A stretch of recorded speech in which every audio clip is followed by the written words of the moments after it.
you seen my Snap Crackle Pop deal over there? No, your Snap Crackle Yeah, Pop. show him. Don't show it on camera. Oh, yeah, I see it there. That's how we do it.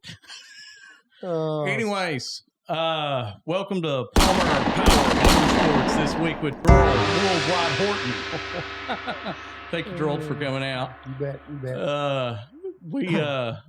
We trying to get everything synchronized here, and Joe's got these new microphones that are King Dingaling here, so they're rocking it out. He's enjoying this. So okay, before you get too far ahead here, the first thing I want to say is the way I got Gerald Worldwide.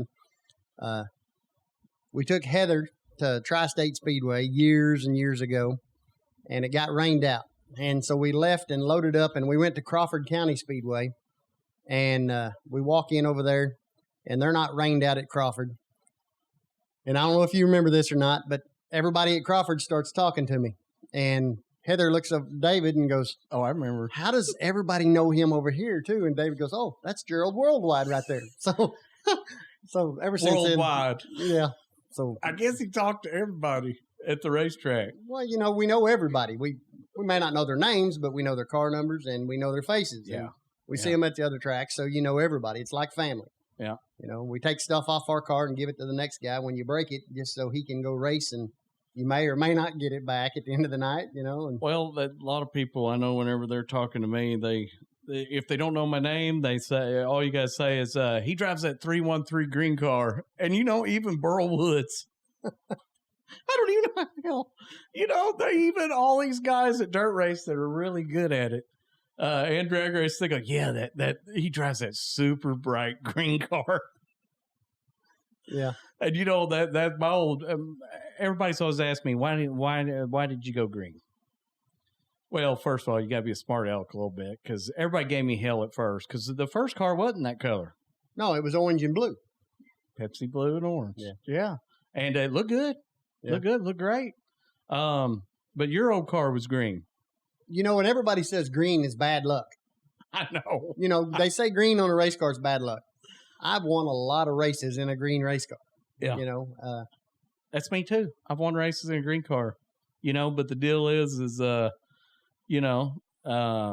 started having to come up with stuff, because people give you hell about it. And I had to say, well, it's the color of money, and I like money, Number two, I used to tell them, they would say, well, it's bad luck and all this stuff. And I'd say, man, I'm just trying to give you a chance. And they'd say, you son of a bitch, whatever, to hell with you. Well, I always painted mine green so I couldn't lose it in the parking lot. So it'd stand out, Well, tell everybody a little bit. I know some people, well, more than half the people will know who you are, but the people who don't, how'd you get into racing? Well, what was the first? Was it Capital? Well, I mean, no, when you were a kid. Well, yeah, when I was a kid, I always wanted to race. And but you done some street racing. Yeah, I done some street racing. Worked for Yeoman's Machine Shop, building engines back in high school.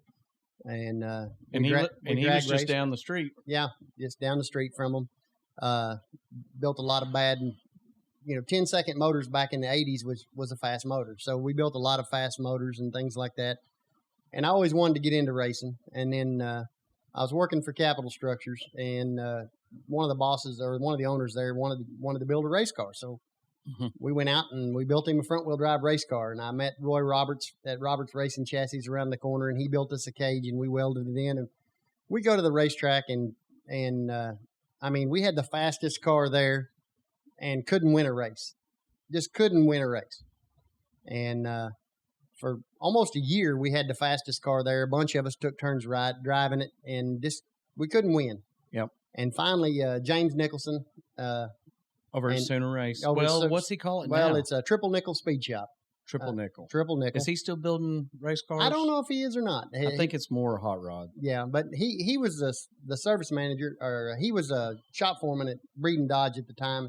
Mike Smith was the service manager, and they both raced. So they worked. I didn't know they worked together. Yeah, they worked together, and that's how I met them guys. And I met them at the racetrack, and finally they said, "Hey, son, you got to slow down to go fast." Because I would pass the whole field down the straightaway, I'd get to the corner and spin out or run off the track, and the whole field would drive around me, and then I'd pass them again down the back straightaway and do it all over again. Yeah, you just wrecked. Oh, I did. I wrecked it. I tore the fire out of cars. So for a year, I had the fastest car at Tri-State and couldn't win a race. Yep. And then finally, James and Mike helped me and convinced me to slow down. And Mike's is that where you learned to pick out like spots? Yeah, like, that's where I learned to. like they told the flag me, stand? pick out a spot like the flag stand to back out of the throttle, because I would just drive it in the corner, and then I was too. And I'd try to turn it at the last minute, and then the car would just push. Yeah. And they told me, son, you got to slow down to go fast. And I never understood it for the first year. Yeah. And Mike's wife's even got video of me. Mike's up there on the wall one night telling me to come lower because I'm trying to go up against the wall and everybody's up there. The next thing I know, I'm down on the inside wall and I'm dusting the wall off on the inside on the front straightaway at Tri-State, and everybody's running away from the wall because they think I'm going to hit the wall. And it was just hilarious. And then when I come in after the race, Mike says, I wanted you to come down about half track, not plumb against the wall. We don't race down on the inside wall. So, I'd love to see a video. Mike's wife's got it. I mean, she told me on Facebook here a few weeks ago, I got a video of you racing, Yeah. And I said, yeah, that was funny. So, good times. I started out in front wheel drive, moved up to factory stock or pure stock. And then they did away with pure stock. I built a car to the rules and couldn't keep up with anybody. So I started cheating, putting a big motor in it and that kind of stuff. And then I could actually run with them, when I had an illegal motor in it, had one of them Yeoman race engines in there. And to be clear, I don't cheat. It's gray areas, Gerald. Hey, we can't give away all the secrets. It's only cheating if you get caught.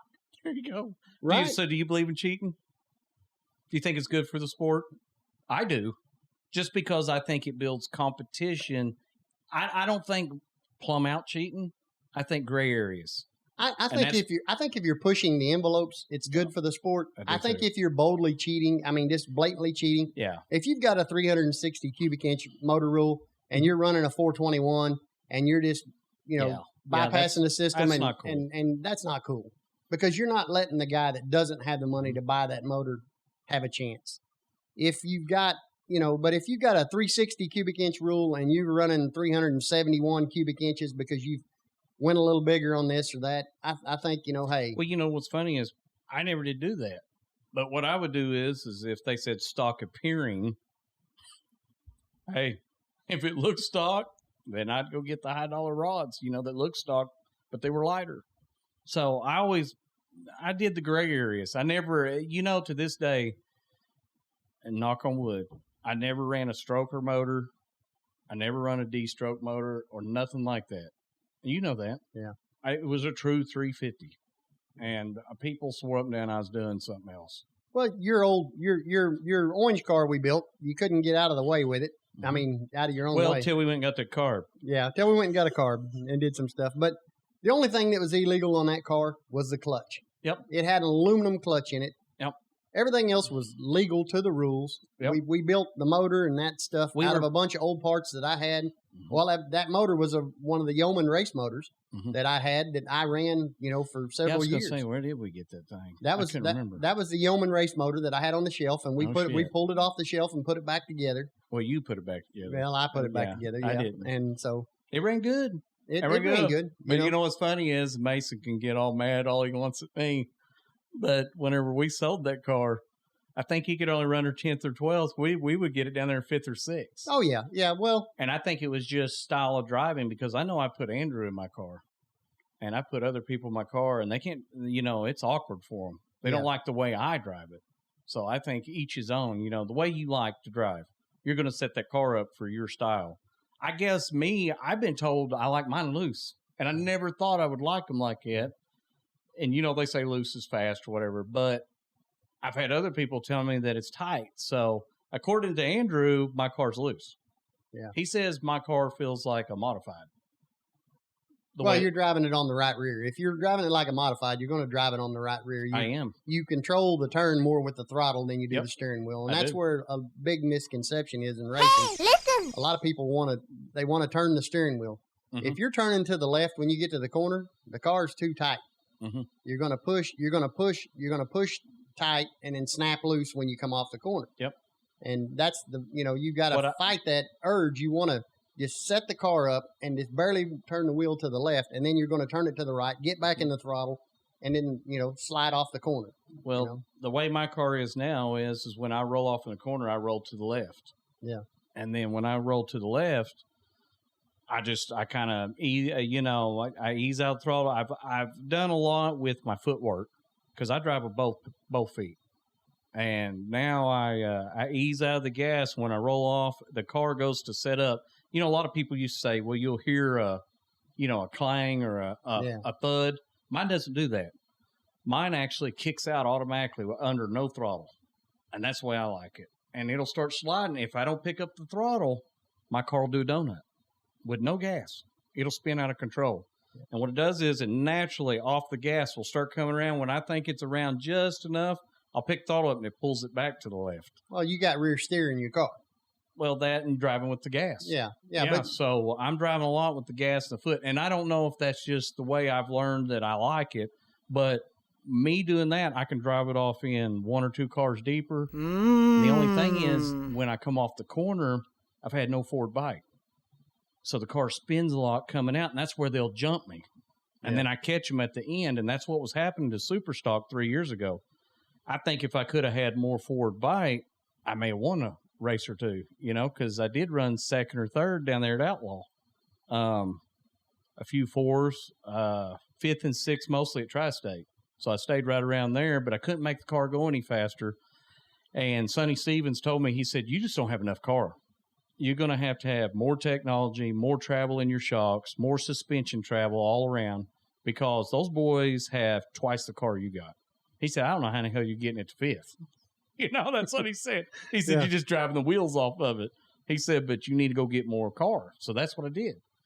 And believe it or not, this car I got from Tony Jackson the other day, when I come up off the corner, it felt like it had forward bite. Oh. But the car felt identical to my black one. So I don't know why. That was weird. I must have that black one just real close to where it needs to be. But whenever I come off the corner, I started to pick the throttle up. I could feel it pushing a lot harder coming out of the corner. I had more. So if I got more forward bite, I'm thinking I may have solved the problem. If I did, then I've got a good chance to be I'm hoping sometime by the end of the year I'm in the top 3.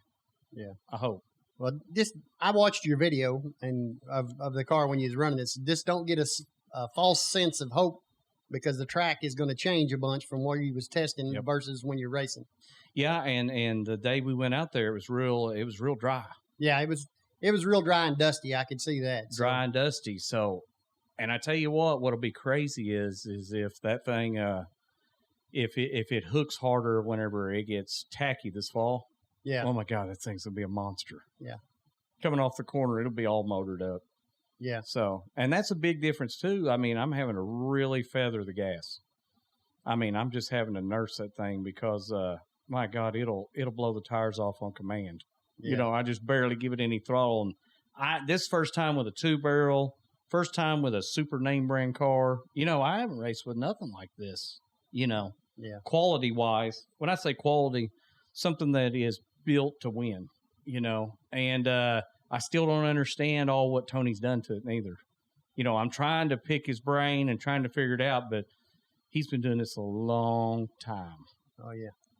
And he's good.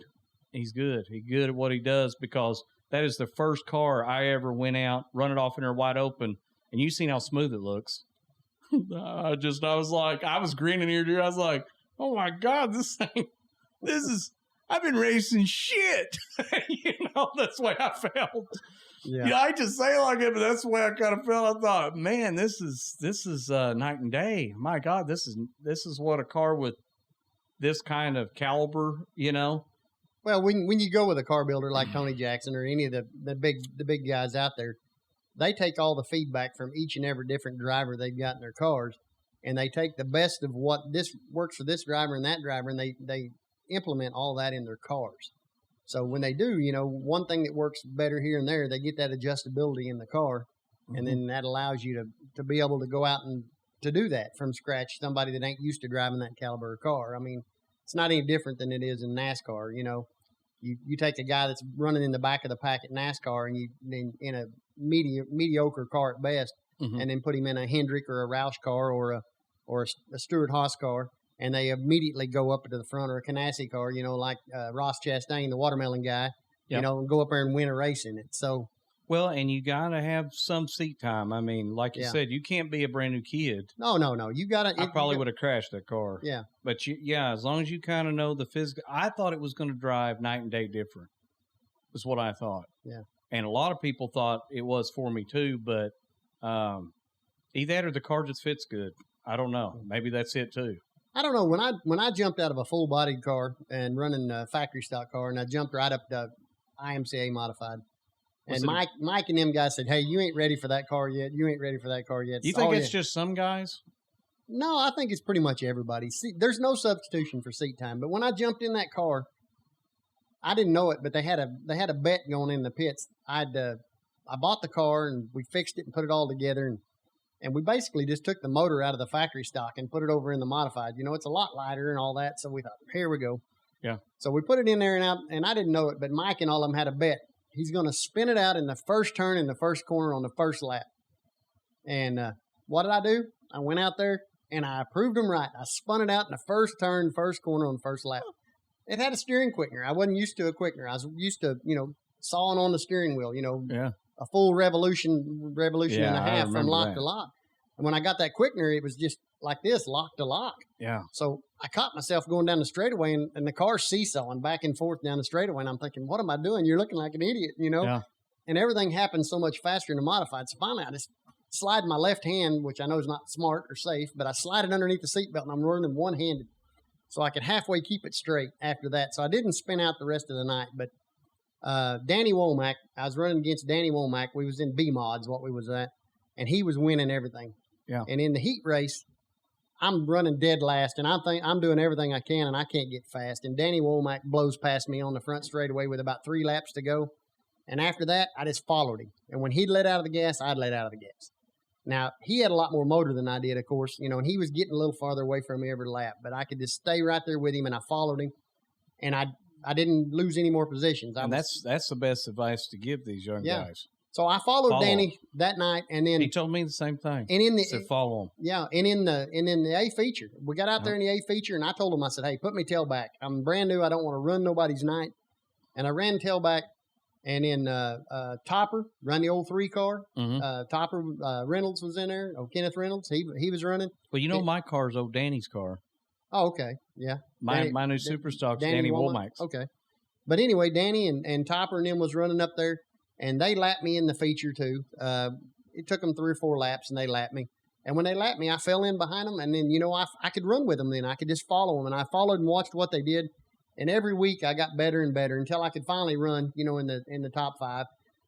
Top 10, top 5 every week. I never won a race in the modified car. I won in the other cars, but I never won in the modified. But I had a lot of fun. And well, they say modified now. I mean, you got to be bringing a truckload of cash. Oh, yeah. I mean, super stock's bad enough. Yeah. Trust me, super stock's bad enough. But the modified, I was told, David, with you having a good job and you doing good for yourself, you in super stock, you'll be able to be very competitive because you'll be able to buy the good stuff. But if you go to an A mod, we don't think you make enough for that. Well, them guys they're running $30,000, $40,000 motors.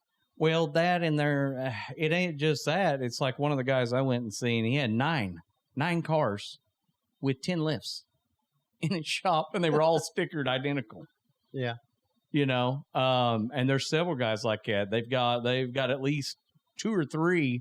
I knew a guy down in Poto that owned like J&H Tire. They had 2 or 3 cars, as backups, a couple of late models, a couple of this. They got 2 or 3 of the car. So me, like I've told everybody, I got 1 car, 1 motor, and I got to make it last. So, I'm one of those guys that I had a guy complain here the other day, said, well, it's just trying to keep everything on an even playing field, and that's why we got all these regulations in dirt racing and stuff like that, is we're trying to make it where the regular guy can do this, do that. My answer to that, and this is my opinion, and everybody has their own opinion, is if you can't afford the class, step down to a lower class. Yeah. If you can't afford to be I can't afford A-mod. I can't afford late model, compared to them guys. There's no way to be competitive against a guy that's got 10 cars. Yeah. Then you need to step down a class. And that's if I couldn't quite make super stock, I go back to factory stock. And my deal is if you can't do factory stock, go to pure stock. Yeah. You're just going to have to. That's my honest opinion. If you can't buy the Bohannon Special motor, yeah, you can't go dump so many. I ain't going to say how much or what he's got, but if you can't dump that kind of money into your car, then you need to step down to a class that you can afford. I'm sorry, that's what it is. It is what it is. Do you think that they're going to lower the class in NASCAR just because Billy Wop Joe Bob ain't got the money? No. Oh, no. Then why does everybody expect it in dirt racing? It's funny you said that. Why? Because back in my day, there was a guy. I'm not going to say his name on here because he might be watching.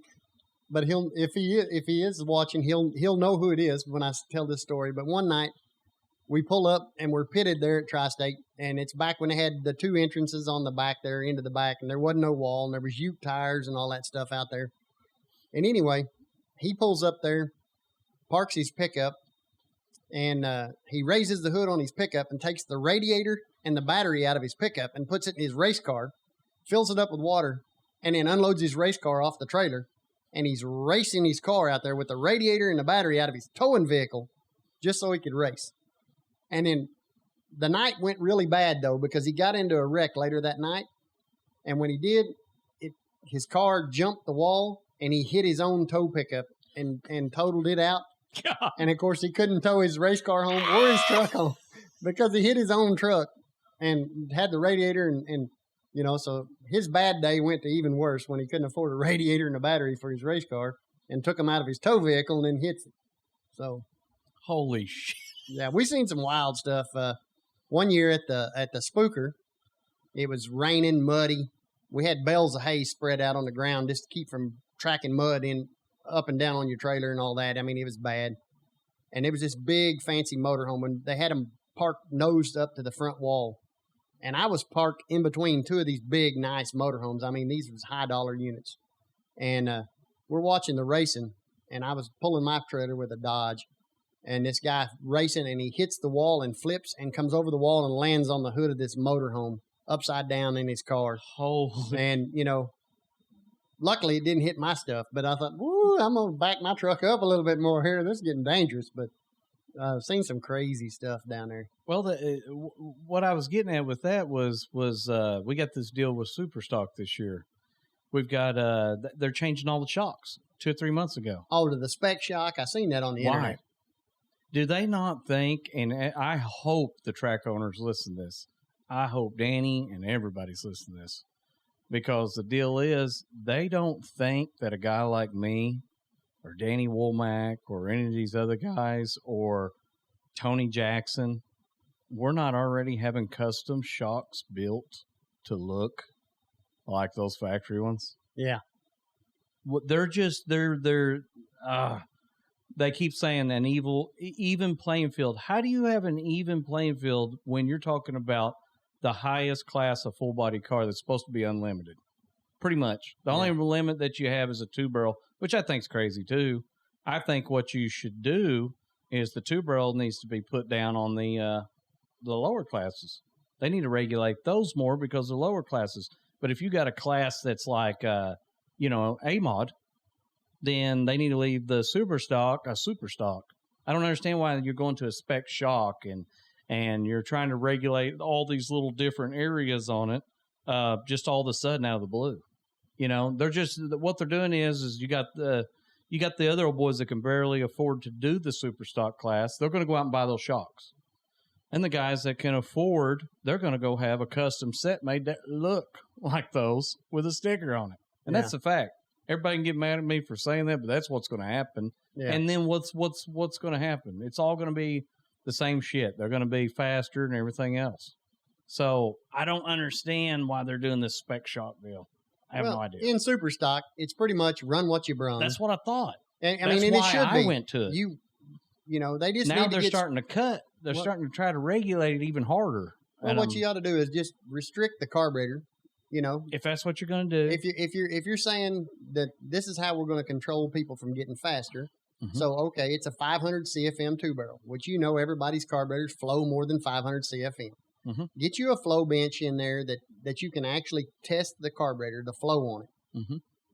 Don't make the racer pay for it. The racetrack ought to buy a flow bench, put it in there where they can check the flow on the carburetor. At the end of the night, you pull the top 4 or 5 in there, and you pull the carburetor off, stick it on the flow bench. If it flows more than 500 CFM, you're done. Load up and go home.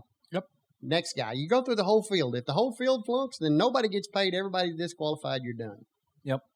And then you just let them run what they brung, because then the guy with because I thought that a 373 is going to run just as good as a 421 because it's only going to get 500 CFMs of air. And that's what I thought going to the highest class was better pay, and you kind of take the gloves off. Excuse me. You get to take the gloves off, and it's a faster class, and I understood that it was going to cost more money to be in that class. Yeah. I knew it was. I knew it was going to be crazy money to get in that class. That is the chance I took. I don't know why they're trying to cut everybody's nuts and try to start restricting this thing like that. I just don't. It doesn't make sense to me. Yeah. I don't understand. And me personally, I think like on factory stock, I think it should go back to the old Roadrunner rules. Where you could run Vortec heads, and why did they have the Vortec head rule? I mean, we know they flow better. Yeah. I mean, what was it? Were they getting too fast or something like that?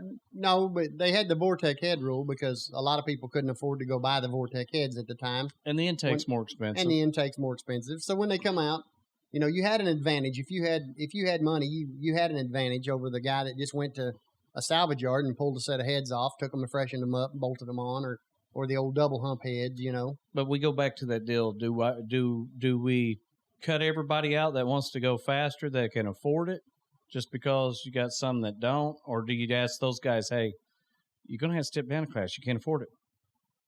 It costs more to go faster. Everybody knows that. Yeah. Speed costs money. You know what I mean? That's like nitro dragsters or a pro mod.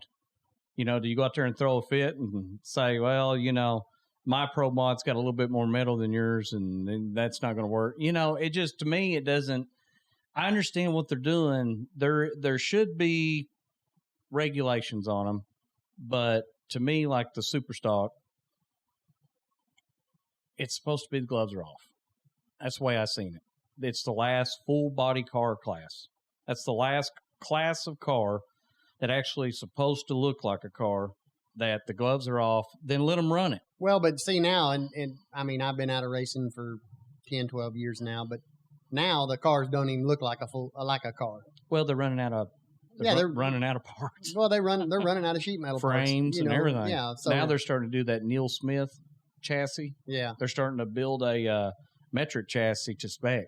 Yeah. But I just don't know how they're going to be able to tech any of that stuff because that's just square tubing. You're telling me somebody ain't going to go home and cut that thing loose and modify it and move stuff around? I know. Well, it's like the old Camaros. We used to cut the back half off of them, put square tubing in, and peel the sheet metal off and wrap it around the square tubing to hide it, to reinforce it, because they were so weak they flexed. Yep. So, and then I don't know. Like, yeah, my class, it's pretty much you get to run a fabricated body. Yeah. I mean, really, in all honesty, my honest opinion, there's not much difference between mine and a modified. Or a late model. I mean, other than the horsepower, There's just not much there. There's not. It's super close right there. So, of course, there's a few little tricked out suspension things, and I took some measurements of mine, like the wheelbase and all that stuff to make sure that everything met spec and stuff like that. And I don't know what Tony did to the car. I mean, there is a few things on the car that are different. On the super stocks, they allow the shocks to be not mounted in stock location, in the front, and you can stick them extra. That must help a lot because, I mean, it's just the car rotates so good. Well, they changed the mounting points and all that for the A-arms and that kind of stuff. They moved that stuff a little bit just so it can, so they can get the geometry better. Yeah. because if you take just a stock setup and put it on there, you can't get the geometry even close. But I mean, why do you do all of that work and then tell them they got to be on a stock appearing shock? I personally think that it's I think it's a money thing. I think, and I'm not talking expense of. I'm thinking somebody may be being paid off. Nah, I don't know that it's that. I think somebody come up with an ideal that they thought would make it fair.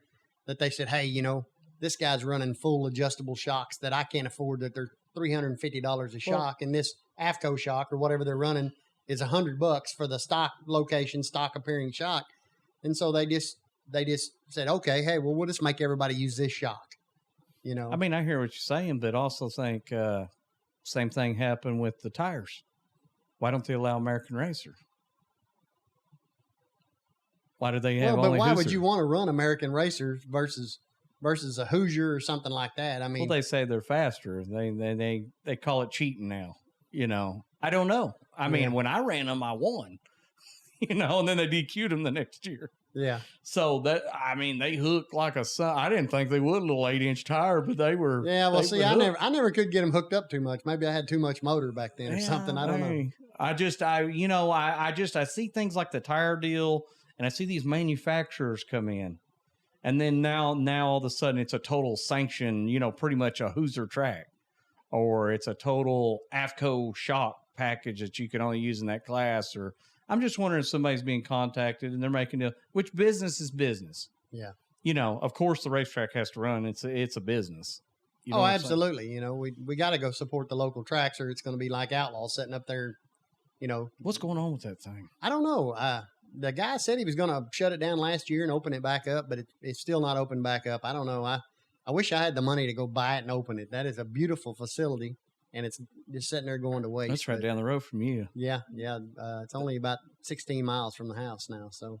Yeah, that'd be cool, wouldn't it? That thing is bad. I mean, it looks impressive. Me personally, I wish the straightaways were a little longer or they would. I don't know. To me, when I was driving on it, it was more of a round shape. I was in a constant turn. I didn't get much straightaway. Not like Tri-State. Tri-State, you hit a corner, you bounce off, and it seemed like I had a longer drag race. Yeah.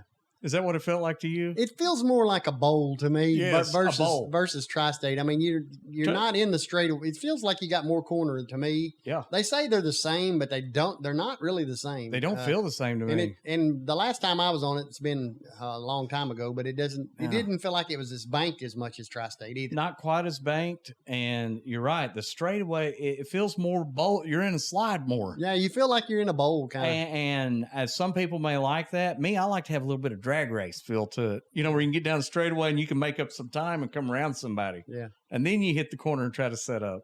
I have more fun with tracks like that. And I hear some people say that they like flat tracks. Yeah. I mean, never raced on a flat track. Well, I mean, like the old Thunderbird Speedway, that was a true flat track. Have you been out there? I raced out there years ago. I went out there earlier this year and watched a race, and it was a really good race. Was it flat? It looks like they put a little more banking in it, and they've stretched the track out a little bit. To me, it looks like from what it used to be, or maybe it was just that I was younger and it didn't look as big back then. But they put on a good show, and it was a quick show. It was 2.5 hours and was done. They didn't have as many classes as like Tri-State and some of them does, which I think that's where they lose it a little bit. Where you get too many class cars, and then it just drags the night out. So. Do you think that, I wondered about that because, when there used to be more classes, though, it seemed like there was more racers, more people were there. And now that there's not only like 4 classes, it seems so like half the people show up. I don't think it's that. I think it's the change in times. We're in video games and things like that versus getting out and, getting dirty and all that. I mean, like you guys, back when I was really into the racing thing, none of you guys would get out and go with me. Jerry's the only one of the boys that actually went regular with me, and him and Mark Watts used to go. And I ran into him the other day. He lives down the road from me in Shakota there, which is funny. And But, and he reminded me of that. Hey, I remember when we used to go to the races. Does he race? No, he doesn't race. He doesn't race. But I remember when we was kids, going to watch you race and all that stuff, which was kind of cool and all that. So, I think you're right on a lot of that. And it's money too. A lot of people just can't afford it. I mean, when you're talking $16,000 to $20,000 for a motor that's going to run you all year long, I mean that, and there's a lot of people that buy motors that are twice and three times that much. But I mean, to have a competitive car with a competitive motor, you're going to have $40,000 to $50,000 in a car. Mm-hmm. And I mean, most people just can't afford to spend 40 or 50 grand on a car. And sponsors are harder to get nowadays, Sponsors are a nightmare. Because you got to really, I mean, that's why we got this going. Well, they expect results. And if I give you $10,000, I want to see my car winning every night. Well, you can't win every night because racing gods, racing luck, Joe Blow don't like you and he just wrecks you because he don't like you, that kind of stuff, so. I just can't believe some of the guys that are moving up. That have moved up and now they're top of the game right now. And a lot of it's technology. They bought some good cars, but and maybe they got enough seat time now. Well, I was looking at the internet the other day, looking at Tri-State and seeing who won the races and all that. And I'm looking through there and I didn't see a handful of names of the people that I knew. And I'm thinking, wow, what happened to this guy? What happened to that guy? And I'm looking back and I'm thinking, hey, you've been out of it for 12 years now. And I'm sure a lot of those guys has been out of it for that long or longer, so a lot of people you don't know is in there now. And you got some of these guys, you got, I'd say 25 to 30% of them, their dad's funding their son. Yeah. And they've got a good business or something like that. And you're racing against some little rich kid. And I'm not nothing wrong with it. Hey, if you could do it, if I could have done it, I'd done it. Well, I tried that for a season and I went broke real quick. Yeah, if you're racing with dad's money, that might be a different deal. But you're right. I think times are changing. I don't know if they're for necessarily for better. I hope they are. You think racing's dying or no? I know we've had this surge the last 5 to 10 years just because Street Outlaw show. But 2018, I keep bringing this up. I brought it up during a couple other shows, but they announced that dirt racing is a multi-billion-dollar business now, and it surpassed NASCAR in 2018 as of viewers, parts bought, equipment, overall. Yeah. The amount of money that's in racing. And, I forget how many tracks. I don't want nobody to quote me on this, but I think there's over 700 dirt tracks. I mean, it's just, dirt racing is enormous. It is enormous. It's spread out, and everybody has their favorite tracks they like to run at. One of my favorite tracks was always Tri-State. I ran Crawford. I ran Batesville, and both of the tracks in Muskogee. Went up to Salina a few times. How's Batesville? Batesville's like a chili bowl. Just you go in a circle and you get dizzy, and I mean it's fast. It's fast, and them boys in Batesville will school you. Back then they would school you in a heartbeat. They'd let you know real quick. This is their track. This is our track, and we're the king here. And they'd rough you up, move you out of the way, and then they'd have the big $5,000 shootout superstock races, and would come down to Tri-State, and they'd whip the local boys too, and took the money back to Batesville several times. So, it's just. I've thought about running up there. Yeah. I thought about making not this year, but next year, maybe make a trip there and a few travel up and try to. You need to go run the other tracks. It'll help you get better as a driver. It'll help you get better as a chassis and suspension guy, setting up your car, knowing and in racing against different people. Mm-hmm. You get in a habit of racing against the people you know. So Joe Blow's going to race me this way. He's going to race me clean in every lap. You get to these other tracks, you don't know the racers, so you don't know how they race. So you're going to go in a little more cautious. You're going to take better care of your stuff because you don't want to rough this guy up because he may be the track bully and he's just going to total your crap out the next lap around. Yep. If you go in there and put 4 wheels on him, and 8 wheels go through the corner better than 4 wheels does, we all know that. And 12 goes through even better, especially if you're on the inside and the other two guys are on the outside. So, you just learn that stuff. But it'll make you a better racer.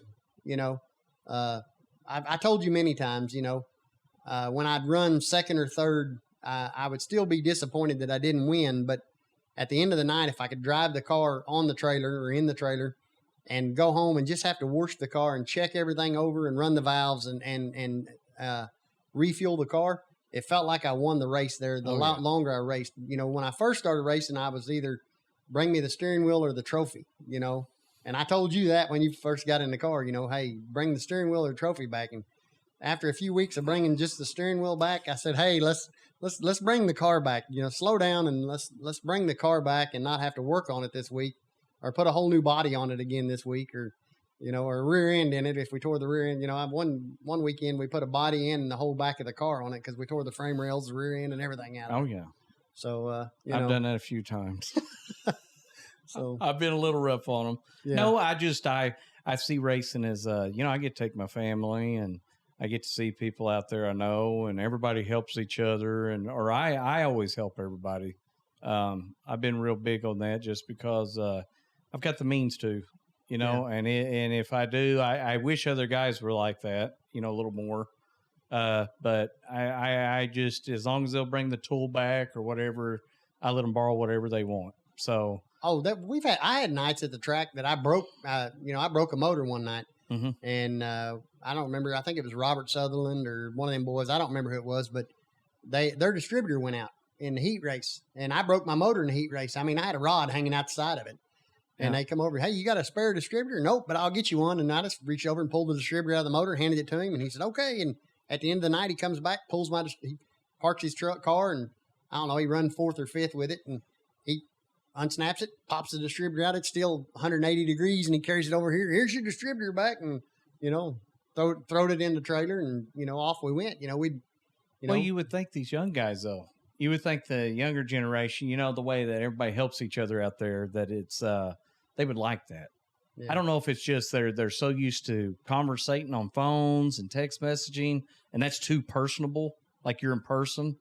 Well, with the younger generation, though, it's all about me. It's they want to be the best.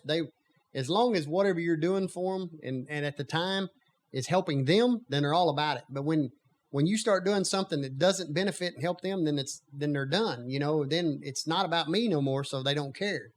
And, that's not that way at the racetrack. At the racetrack, the way in the olden days, I haven't been there a lot in the last few years. But we all still help each other. It's family. In the old days, we're family. We may hate each other on the track, but I would rather beat you on the track than in the pits. If you can't race me, then I didn't win. I didn't beat you because you broke. And if I've got the part that would help you get out and race against me, then here it is. You can borrow it for the night and, just return it when you're done. So you think it's with the younger generation? That's kind of it's all about the younger generation. It's all about them. They don't have a work ethic. It's all about them. They don't care about the team or the sportsmanship of it. They have too many participation trophies. Yeah. That's what I think. That nobody got a trophy when I was in high school except for the team. We got one trophy if they won. Well, that's it. You play a baseball tournament. It's like if you play a baseball tournament. Mm-hmm. And I got a grandson that played baseball tournament, and they come in. I don't know where they come in. I'd be lying if I told you because I don't think they won a game. But anyway, the whoever come in first got a trophy, and they got a trophy too. So what was the point in them trying to get better if they got a trophy when the other team got a trophy? Because I got the same thing he did. The only thing I learned is I don't have to work as hard as that guy, and I still got the same trophy. Well, some of that's bleeding off into some of the drag racing too. So dirt racing, I hadn't really seen it, but I've seen drag racing now, some of this bracket racing and whatnot, and even all out racing. They give first, second, third, fourth, sleep on the line, worst. Oh, wow. ET, serious. Yeah. And how do I know this? Because I've got people I know that have gotten these things, and I'm like, yeah. Holy smokes, they gave you a trophy for that? And they're pumped up, some of them are like, well, I've got 30 trophies, and you're thinking, and the deal is, in dirt racing, they haven't went that extent. The only person who gets the trophies first. Yeah. And the old saying, If you're not first, you're last. You know. But you know what? There's second and there's third and there's fourth. And there is. And there's something to be said about that too. Because, you know, and you know this as well as I do. When I go out there, my first goal is always to make it in the top 10. Yeah. Because I think, boy, if I get in the top 10, there's 20 or 30 guys there. Okay, I'm doing pretty good. Cars running pretty good, stuff like that. Then my next goal is generally the top 5.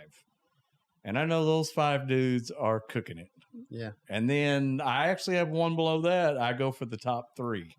Yeah. And those guys are bad. You know, normally they're the best of the best. And, boy, if you can get up there anywhere, I'd say between 1st and 5th, boy, I remember looking at second night after night. And I go second. I thought, my God, I've got 7 seconds. Yeah. And finally won one because I knew it's just a matter of time before he messed up or bobbled. It's funny you said that. When I first started racing, my first goal was when I first got out there, I thought, man, I'm just going to make this look, I'm going to make everybody else look bad. This is going to be easy. I got out there and I quickly got humbled and figured out, whoa, you know. Jared did that to me. Yeah. So the first goal was, hey, let's make it through the night with the car running like it's supposed to and not getting lapped. Because I got lapped a bunch at the first. Yeah, but you're talking when you very first started. Yeah, when I very first started. Yeah. So then, you know, then you work your goals up until you can run the top 10 consistently. Yeah. Then, you know, hey, let's go to the top 5. And then, you know, I don't know, you remember Rodney Copeland? Yep. He's a highway patrolman. Yep. Run the old 214 car. Yep. Him and I never knew him. I didn't know him at first. Him and I are good friends still today, friends with Facebook and everything. And we talk about this every once in a while on Facebook. But one night, I'd won several races, and I'd run first, second, or third every night. And I was getting accustomed to running first, second, or third, you know. And I'm leading the race, and I'm coming across the flag stand there at Tri-State, and the white flags are flying. And about that time, I felt a pump, pump in the back bumper, and I thought, what was that? And then the next thing I know, I get to the corner, and about the time I go to set the car in the corner, I get spun out. And here comes that 214 car. And he'd never won a race. He goes by me, and he wins the race. I got spun out, restarted the car, still finished third, but I was mad. You were thinking, man, why'd you have to spin me out just to win? Yeah, I said, hey, because I didn't race that way. I didn't spin somebody out. Now, I might lean on them, but I wouldn't spin them out to win. I wouldn't spin them out to win, yeah. And I parked my car in the pits. I go through tech, and he's already gone. He's on the front straightaway because we was the last race of the night, and he's getting his trophy, and he's up there, and I'm a cussing, and everybody's going, calm down, he's a highway patrolman. I said, I don't care what he is out here. He's a race car driver, and I'll whoop his ass. That's what, is what I said. And I'm over there yelling and screaming, and people's between us, and I'm pointing at him. He's just grinning real big at me. Just grinning. And I didn't even know the guy. I knew who he was, and they told me he was a highway patrol, but I didn't know him. Give me some mace, that son of a... And I'm telling him, I'm going to get you, blah, blah, blah. And he's just grinning ear to ear. He's happy because he got his first win. Well, the next weekend comes out, and I move him out of the way to win the race, and I win the race. And I pushed him up the track and win the race. After that, him and I was good friends. We could rub on each other all night long and would never spin each other out after that. And we kind of moved up through classes and all that. He had a B mod, I had a B mod and all that stuff. And we moved up, and we're still friends today. And that's, 20-something years later. And but just good times, He did whatever he had to do to win the first race, and. Well, me, I have not won a race like that. I'll be honest with you. I never did. I leaned on them and stuff like that. Now, when I first started, it looked like a pinball machine. You know what I mean? I go out there and I was like, this car, it's just a piece of shit. It's kind of like Days of Thunder. I want you to go back out, Dave, and hit the pace car because you hit everything else. Oh, I'd run out there and I'd be like, I don't even know what to do. The car won't work. I guess I'm just going to have to bounce off some bitches to get it to go. So I'd run out there and I'd smack one. And I was like, God, dog. And finally I was starting to get acclimated to it and starting to get the hang of it. But yeah, when you first start, you're right. Just bring the car home in one piece, please. It's funny you said that. I don't remember. We was probably 6 or 8 weeks in when you won that first car. And I was helping you, and I was helping Tandy Sullivan. You remember that in the blue car? Tandy's still out there. Tandy's still out there. He's reskinning his car right now. Is he super stock again? No, I think I don't know if he's super stock or factory stock or IMCA stock car or whatever it was. But anyway, I seen him on Facebook the other day. He's got the body off the car because I guess he tore the body up. But anyway, you and Tandy was racing, and y'all was going 2 or 3 laps there. Y'all was door to door doing pretty good. Next thing I know, both of you smack each other, and I don't know whose fault it was, but tore up both cars. And then Mike and James is over there in the pits looking at me, and they go, "Man, you got to quit helping them boys." I said, "Why is that?" And he goes, "Because both of them are wrecking each other, and they ought to be wrecking everybody else, but they're wrecking each other." So we had 2 tore up race cars that night, and I think we was able to fix yours and get you back out there, but Tandy was done for the night. I don't even remember what all we did to it, but he was mad at me there for a little bit. Yeah, he was mad. He thought we were doing something. Yeah, Tandy, we weren't doing anything extra to the car, man, because we started getting faster than him, and he was driving a totally different car. We were driving a Camaro, and he had the metric chassis car. He had the metric chassis, but he must not have had the right setup or something. He didn't have near as much motor as we had either, you know. And I tried to tell him that. He just pieced the motor together, that he bought a bunch of parts. And slowly we just started. Yeah. You know, and he was like, yeah. You know, he thought we were sabotaging him, I guess. I don't know. Yeah. But we go out there and watch him now. He raced Superstock 2 or 3 years ago. That's why I was asking, is he in Superstock now, or I don't know what class he's running at now. But he would jump down in factory stock. I remember Mike Smith, he said what kind of air pressure you guys running? I said, okay, don't think this is crazy, but I've got 35, 35, 35, and 35. And he said, no shit. And I said, yeah. And I noticed he went over there, and I guess he's saying something to Tandy, and I think they were going to change it all 35 across the board. And I walked over there, and I said, Mike, you know how dirt racing is. Why in the hell would I give you my setup? I was just messing with you, man. I ain't got 30. And everybody started laughing, you know. But I thought he was going to set the damn thing up. Now, Mike, I did hear, isn't he the new inspector? I don't know. Is he? I think so. I think at Tri-State, he's the head cheese or something. Oh, so he's going to give me hell. Oh, yeah. That's funny you said that. I have nothing against him. I just know that. How do you become the guy over tech whenever one of your cars is running? You know, he's racing against Mike. Me. He don't have a car though. I know, but him and Tandy. Well, he helps Tandy set it up. But now, what is he? Is Tandy in bed with the family or something? What's up with that? I don't know what's up with that. I don't know. I know. But it's funny you said that though, because if you remember when I first quit racing, I was inspector when you raced the car. Yeah. And you know, of course, everybody always thought that I was. Well, they thought I was cheating, but I wasn't. You know, I mean, me and Mike and James was friends, and James and them had the '88 car that was really a factory stock car. Oh. And it didn't meet the rules at Tri-State because the trunk was cut. It had adjustable pedals. It had a bunch of different stuff on it. Oh. And they was trying to shake the car down to go to Muskogee for a big race up there. Oh. And they come up to me and said, "Hey, if we run the car, are you going to disqualify us?" And I said, "Look, if you get in the top 5 and this car rolls through, I know what's illegal on it. You're going to be disqualified." So Mike goes out there and Mike's driving James's car, and he's immediately just kicking everybody's ass. I mean, Mike can drive. Oh, he can drive. And he's out there leading the race, and he's going down through there, and blatantly the white flag flies, and Mike slams on the brakes and just slides it up in the corner, and he counts the cars, and he miscounts the cars by 1 car. Because we told everybody we're taking the top 5, and he thought we was only taking the top 4. So he rolls across the start-finish line in 5th, and they bring him to tech. First thing I do is I just tell him, "You're disqualified for the deck lid." And then everybody at the track was griping because he come up there, and like I told him, he's disqualified because the deck lid was chopped off, you know, which that didn't make the car any faster. What made the car faster was the adjustable brakes and all the other stuff it had. Mm-hmm. But the deck lid was the easiest thing you could see it there, you know, because it was a Monte Carlo, and instead of the deck lid going down and turning down, it was just cut off flat with a nose piece, which was illegal. Mm-hmm. You know, that's what the rules said. It was illegal. So, I mean, did it make him faster? No, but I mean, I wasn't going to pick on him about all the other stuff. You know, I didn't want to tell everybody else what he had. Yeah, you know? just let's do one thing. Let's just do one thing, you know. And then it's funny you talking about Sonny Stevens. Mm-hmm. He had loaned a guy a transmission in a super stock car, and it was Randy Elliott.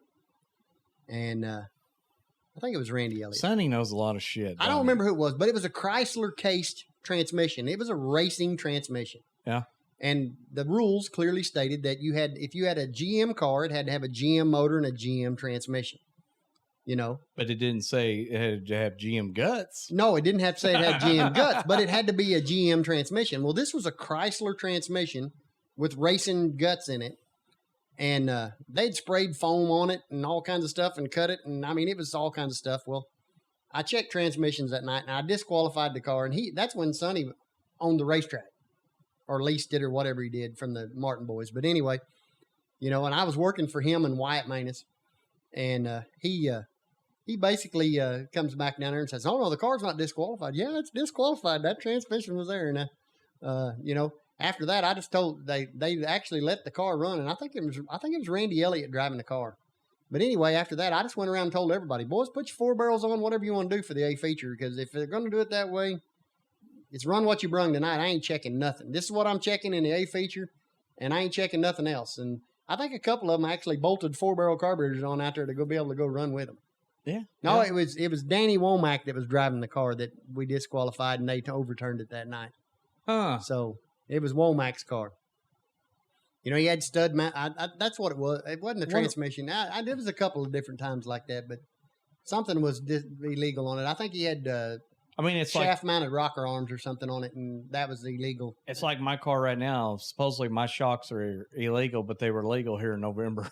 So now I've got these. I've got a $2,000 or $3,000 set of shocks. Yeah. On this thing, and now I've got to go buy another $1,000 in shocks because, you know what I'm saying? Yeah. Because they've changed the rules and all that stuff.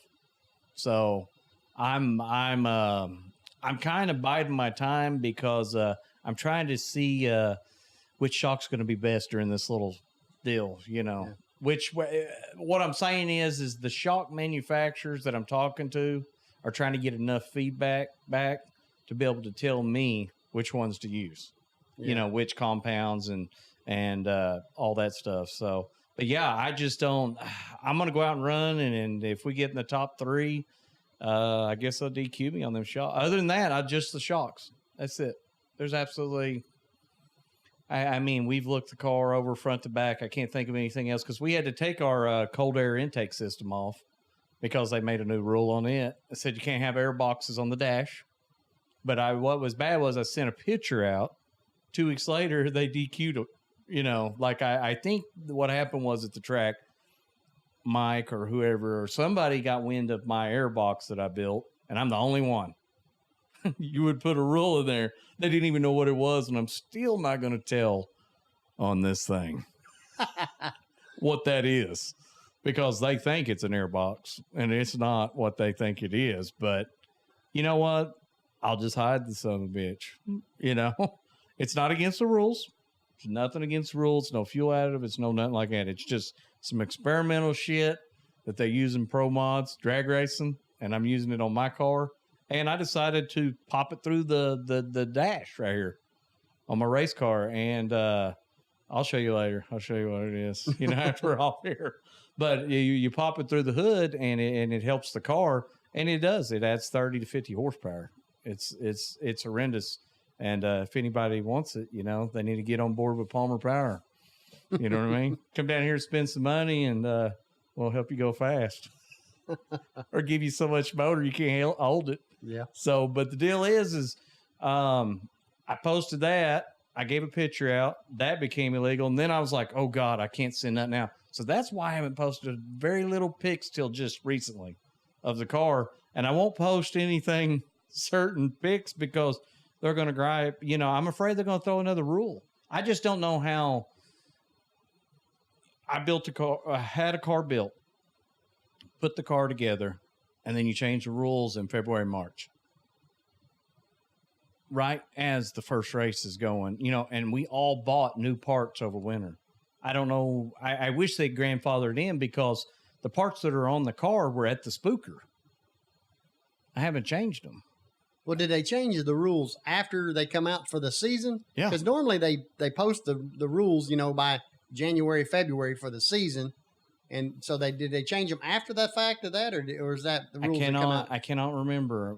From what I gather, they changed them. They posted them and then they changed them. So several weeks after that. So, yeah. And that was very agitating. I was like, now how in the hell is a car illegal? Legal in November.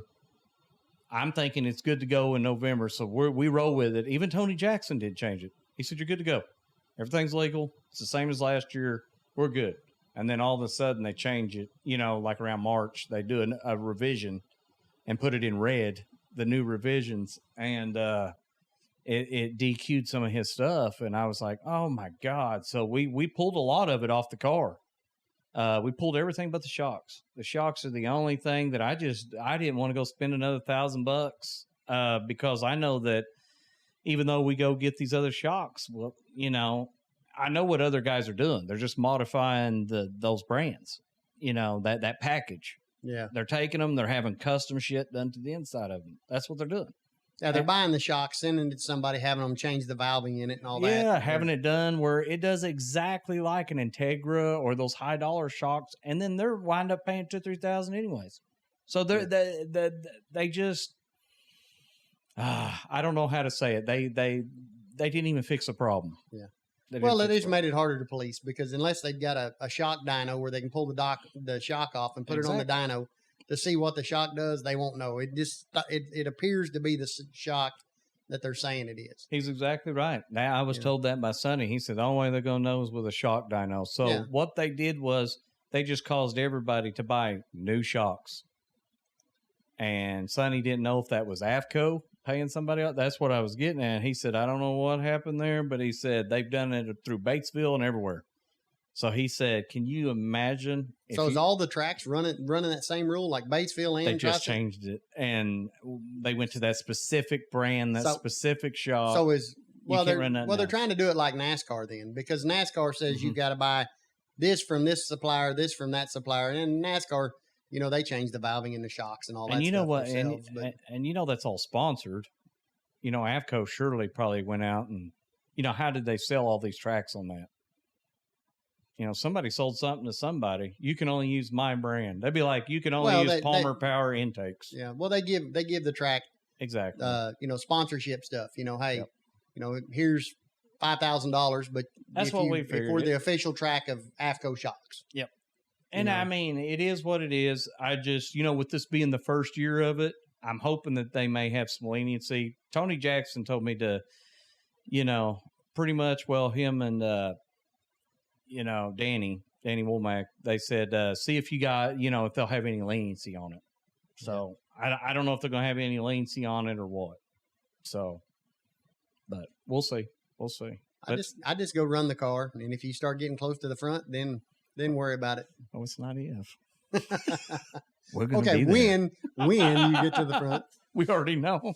I'm going to run if that thing is as fast as what I think it is, we'll be there pretty quick. I just got to get used to it. Yeah. That's the thing. Right now, it'll go so fast that, I'm having to nurse it because it's just getting used to the power and what the car's capable of. I seen a little bit I let it break loose a little bit a few times, but I still haven't opened it all the way up, wide open.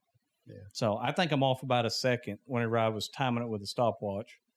So a second's quite a bit. Oh, yeah. Yeah. 1 second's quite a bit. So that's about the fastest cars in factory stock. So that's still not going to get there. That's like top 10. That's it in super stock. So we definitely need to shave a full second off that. Now we shave a full second. We're down there in the front. So I just got to get there.